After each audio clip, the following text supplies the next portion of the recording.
Hi everybody, welcome back. I'm gonna try so hard not to shake this table because you have no idea what a wobbly tower I made of this whole setup.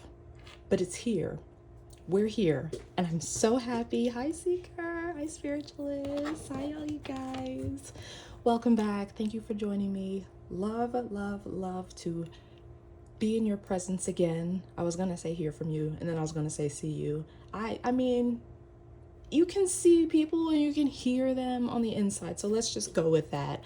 But if you haven't seen part one, I did the pentacles and the wands, just card by card, seeing card by card, the same way, and we'll be done with the whole deck today, so that's exciting stuff. If you have liked and subscribed, I love you so much. If it's your first time, hello, hi. How are you doing?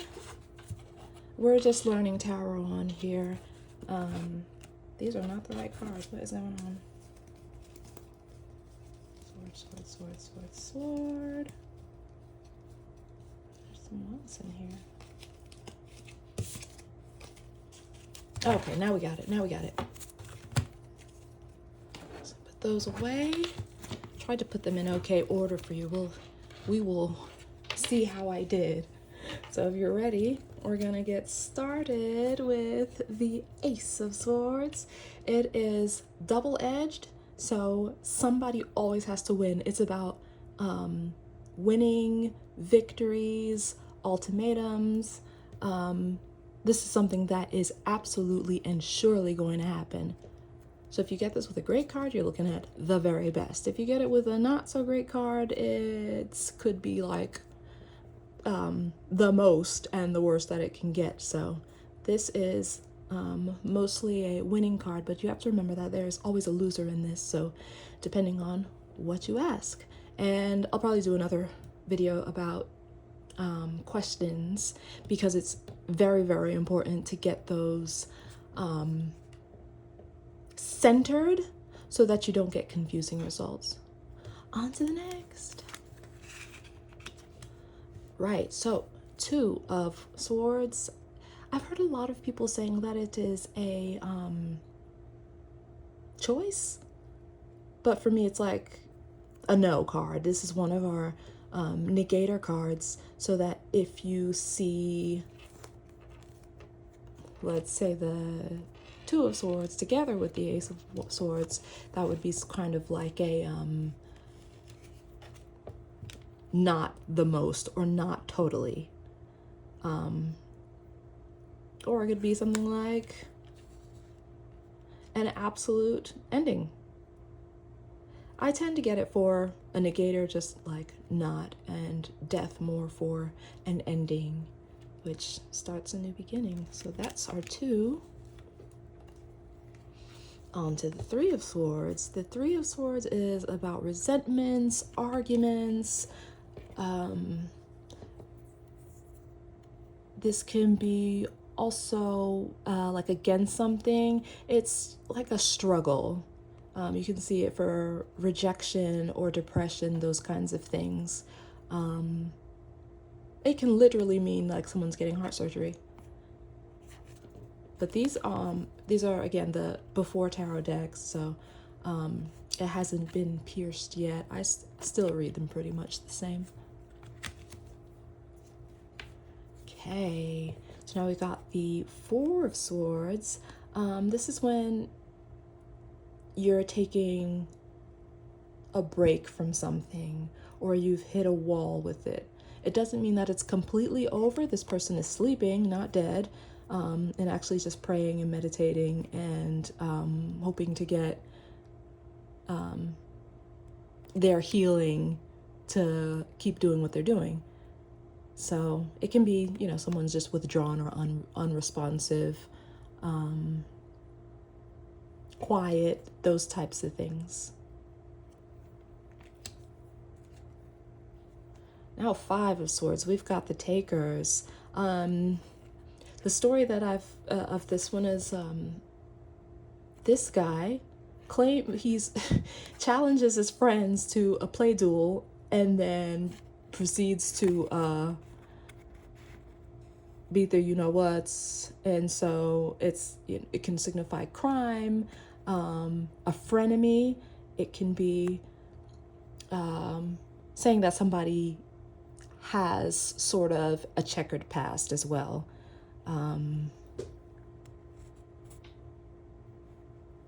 It can also mean kind of like a revenge situation. Not really good things unless the person you know has had like a bad past or is kind of like a bad boy. Because I've seen it in some love readings as, the bad boy is falling hard and those kinds of things. So if you're talking about like a business situation, this is not a great card to get. But yeah, that's pretty much it. Let me see if there's anything else. Okay, yeah, this can also be something that gets the best of you. So, not always reason to panic. Now we've got the Six of Swords. It's these people that are getting on their boat and moving on to calmer waters. You see the star in the background. The guy's helping them out. So it's kind of their escape and how they leave the past situation behind. And it's always something that was worse. And you see that they're just taking the clothes on their backs, and it's not like a leisurely trip, but they're gonna get to that star and have better times. So if you're going through a lot, this is always a welcome card.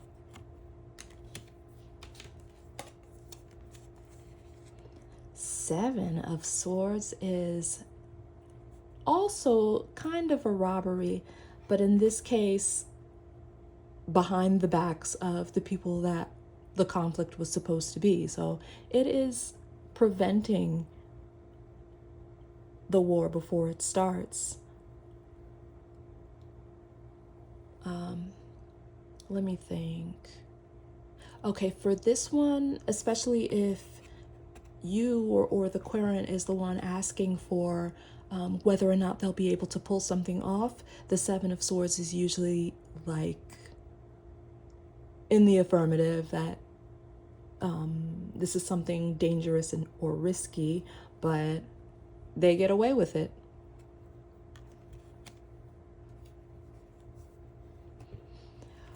Okay, Eight of Swords, take a deep breath. The common meaning that I hear is that this person is tied up very loosely. The swords are not holding them back. All you got to do is get out of here. Doesn't matter. You just take the blindfold off, easy. And I like that this card portrays the right before and the exact story that Tarot Verbatim tells, which is that there is a captor. This person is in danger, and these swords are standing up in wet mud, meaning this person doesn't know when the danger will come back and actually is unable to free yourself at this time. So I read it as can't. So you would say, maybe that they can't rob you, like maybe you've tied the hands of some people behind their own backs and cannot. Or it could be the other way around, that you have, or the querent has, the cramped style. So it can be as light as not being able to do what you want to do, or a very stuck situation where the person has to wait to see it play out before they can make their next move.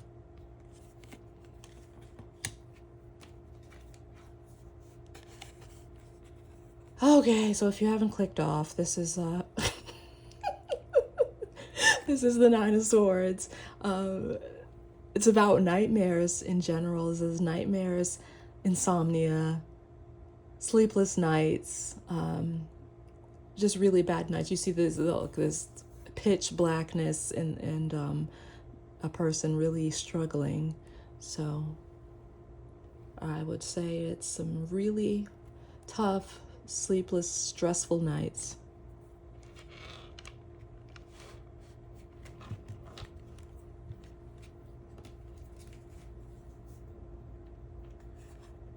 The Ten of Swords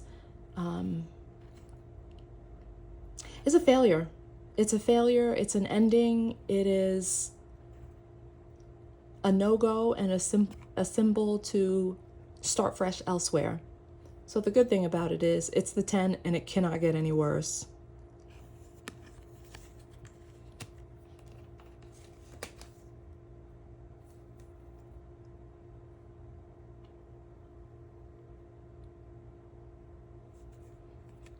Now we've got the Page of Swords. Nervousness. In the Rider-Waite-Smith deck, has his hands, both hands on the sword, and he's kind of just flailing it about. You can see in the background here like signs of kind of agitated weather, windy. So it shows you that nervousness, that excitement. So it can be good or bad stress. And he is the one who does something. Also for kind of research, or yeah, sometimes I've heard it's referred to as kind of like online spying a little bit. But he's not the leariest, most stalker card, I don't think. Not the Page of Swords. So, you know, light work, light work.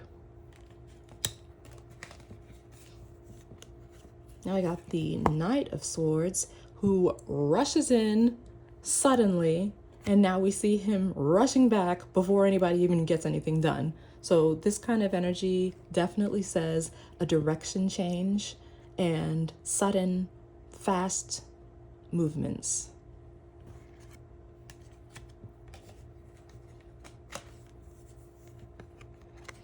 Now we've got the Queen of Swords, who is a very demanding woman.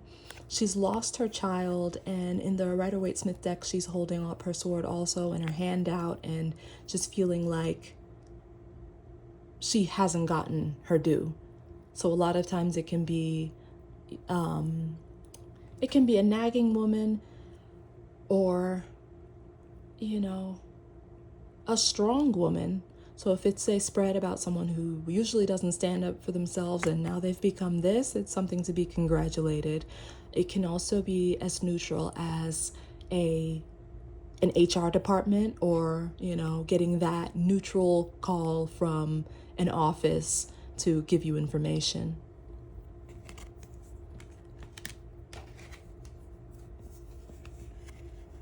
Now the King of Swords is a very grown man. He's a very manly, much like the Emperor, but he is somebody that everybody listens to.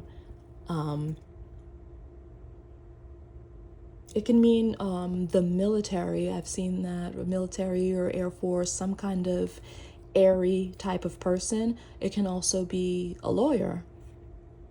Someone who's good with their words, or an author is also a King of Swords.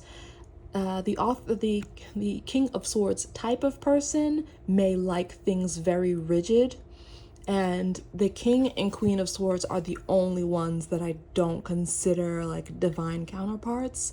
They're more like a divorced couple, really, because the King of Swords is not like a romantic guy per se.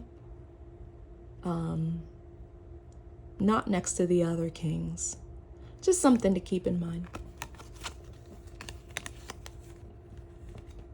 And now you've made it.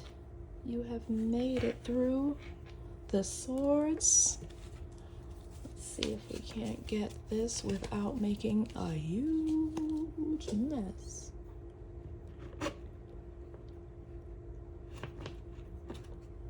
Okay. These down like that. We did it. Super exciting.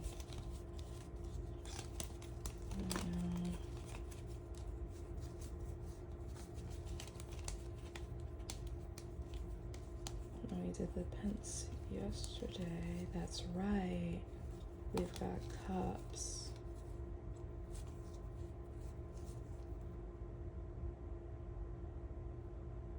Oh no. What I said earlier, scratch that. I didn't do cups. I didn't do wands yesterday. I did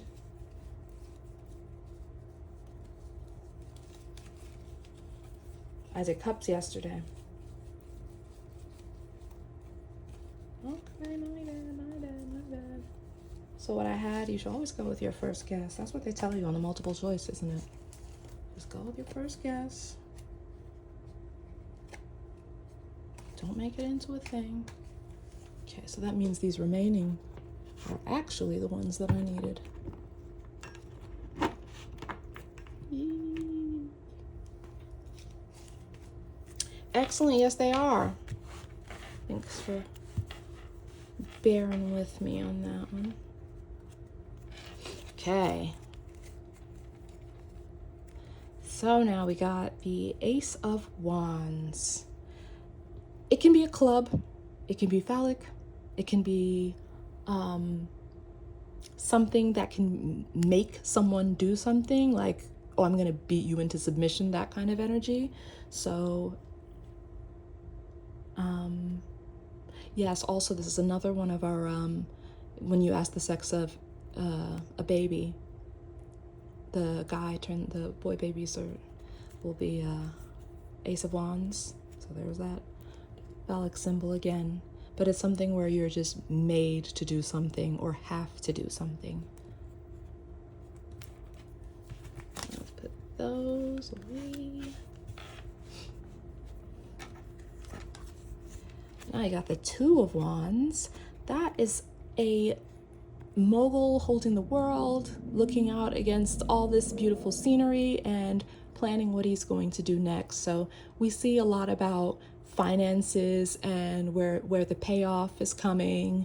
It can even mean the actual bank.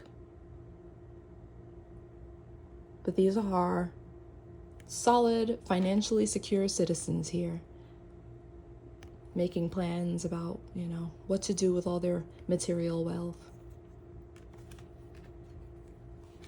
So now we've got the Three of Wands, which says a lot of the same thing too. So we can say, that something is ahead or will be happening and is continuing.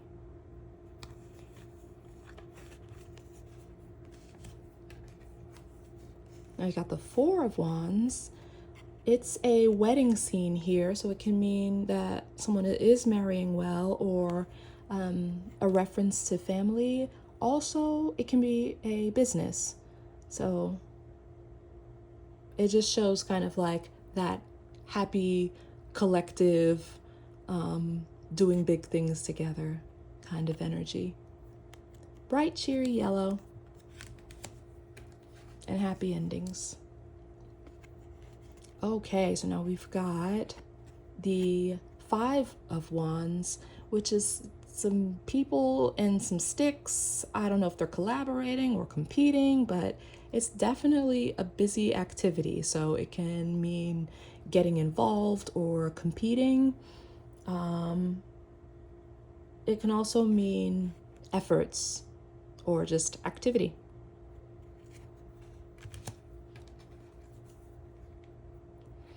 The Six of Wands. All right.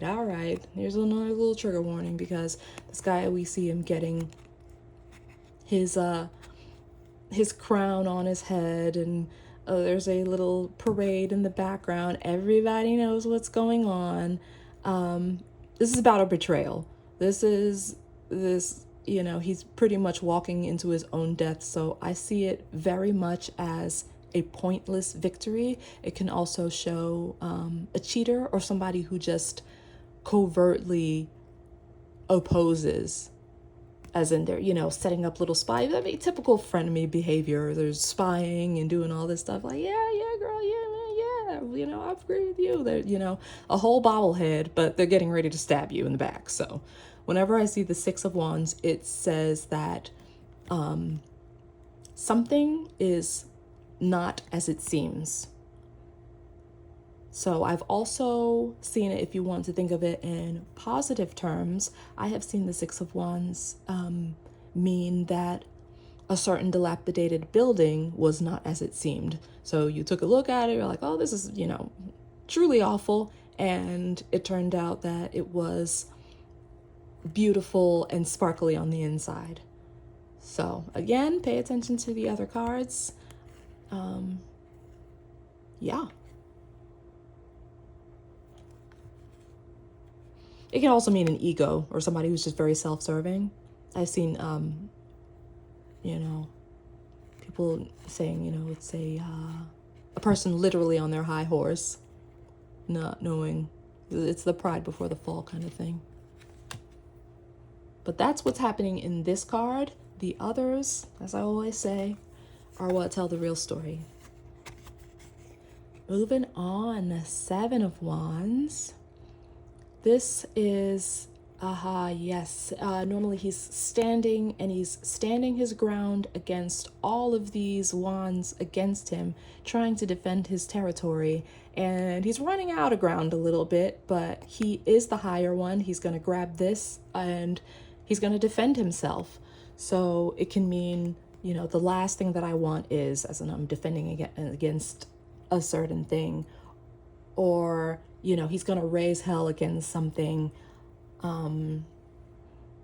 defend his turf. It can just, kind of be like our arguing energy, but that kind of energy where, this person is really fighting and they are most likely going to win because they do have higher ground and the conviction behind them.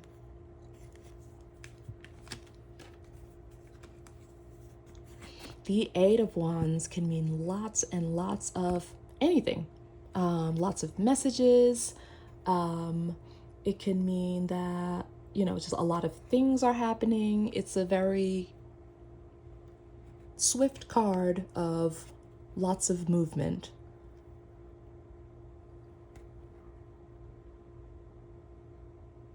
It can say everything as well.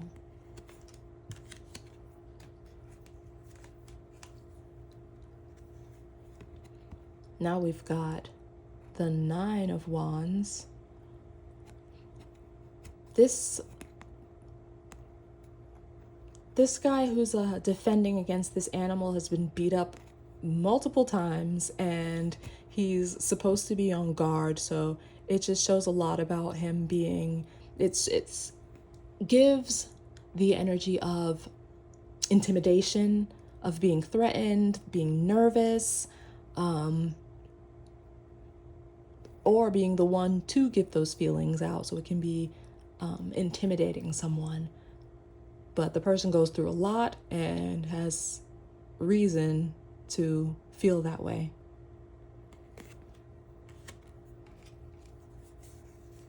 Now, the Ten of Wands. This Ten of Wands is a bit different because it's this guy's, right before he gives him all of these wands and he decides to grab them all and lug them up that hill in one go.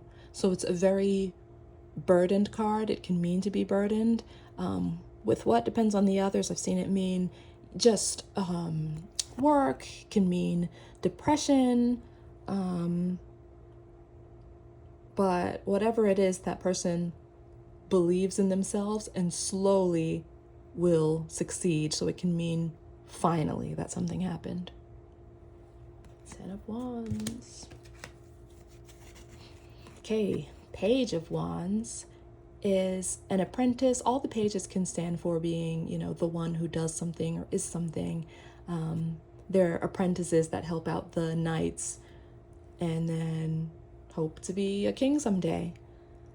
So with the apprentice, this is the one who is the most well-dressed, the most, so this is the good guy page. He's, you know, a stand-up person and hoping to be the best one day. So he can be a young man, or that's right, the wand can also kind of be a microphone, so it'll be like that person is saying something.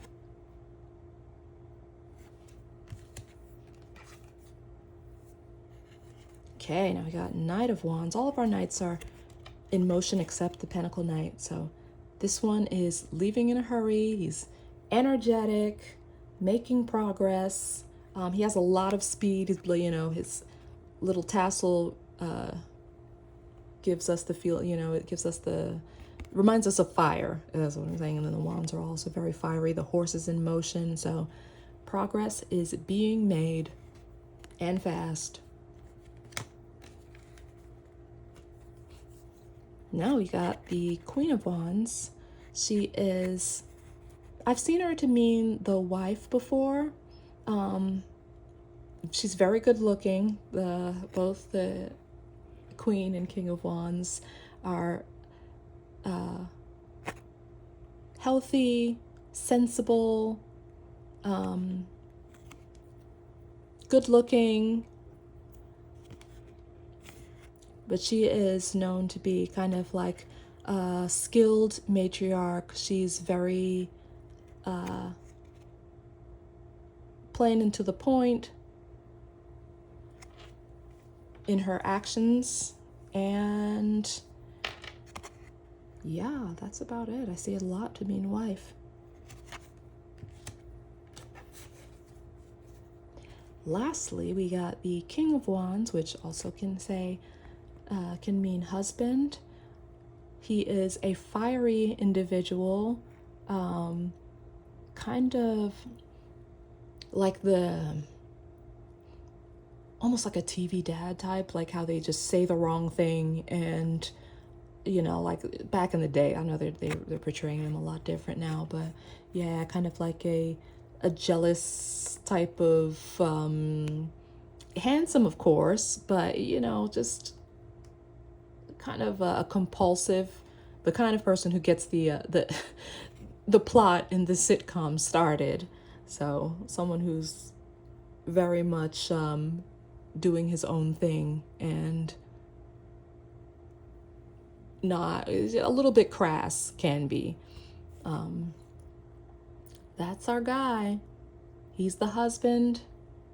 He's creative, but he's also kind of a good old boy. And there you have it. Husband and wife are now together in the wands. Thanks for joining me here. I truly, truly appreciate it. Go and check out my first video, and then you'll have, oh, actually my first two videos, because we've got now minor and major, and I've split them up. So we're well on our way to doing our own readings, or to reading along with the general readings and seeing how it specifically applies to us. So that's, for me, was, you know, the main goal was to kind of get this method out there. If you wanted to look at more about it, I'm not an affiliate whatsoever, but tarotverbatim.com. I will leave that in the description so you can, you know, check out the forum, look at these meanings and see if they kind of resonate for you. For me, it's been the most accurate. Even when I'm freaking out, it's a lot harder for me to assign meanings that aren't there or get in an endless loop. So the more that you do this, especially if you take really good notes, you'll find that certain themes keep appearing over and over again, and you'll be a great card reader. I believe in you. And we help each other. So thanks so much for all of your likes, your subscribes, your super chats. I am so grateful every time somebody hits the bell. I'm like, yay, we're growing the family. So if you know anybody trying to learn cards, or you yourself are, stick with me, because we're going to be pretty damn good at this, if I do say so myself. Anyway, that's me for today. Let me try the others. You know, what? Check out more generals. I'll try to add some more meanings and general readings and things like that. And we'll slowly get the channel to being more like streamlined to whatever you guys like to see. So I love that you're here with me in the beginning. It means everything. Okay, I promised I would stop gushing and not make these all long. Thank you so much. That's the last time I'm gonna say that. Be blessed out there, and I will see you guys and talk to you soon. Bye.